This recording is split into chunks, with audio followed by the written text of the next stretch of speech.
ٹھیک ہے، نبی اکرم صلی اللہ تعالی علیہ وسلم ہی کائنات کے جملہ خزانوں کے قاسم ہیں، اور نبی پاک صلی اللہ تعالی علیہ وسلم سے مانگنا یہ جائز تو ہے ہی ہے۔ صحابہ کرام رضوان اللہ تعالی علیہ مجمعین کے اس میں بڑی تصریحات موجود ہیں کہ جب مثلاً آقا کریم صلی اللہ علیہ وسلم نے ایک دن فرمایا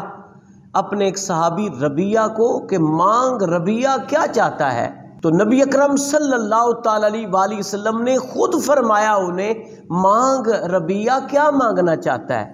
انہوں نے بھی کہا اسألک مرافقتک فی الجنہ، مسلم شریف میں ہے کہ انہوں نے عرض کیا یا رسول اللہ صلی اللہ تعالی علیہ وسلم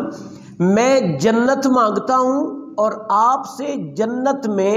آپ کی صحبت اور رفاقت مانگتا ہوں۔ اب صحابی رسول کو خود نبی پاک صلی اللہ علیہ وسلم نے فرمایا مانگ مجھ سے، انہوں نے بھی نبی پاک سے مانگا،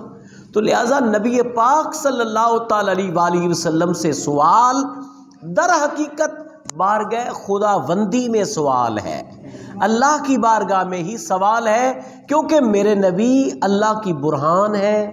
اللہ کے محبوب ہے، اللہ کے برگزیدہ بندوں میں سے سب سے اعلیٰ ہے، اور اللہ جل جلالہ کی جملہ نعمتوں کے قاسم ہے۔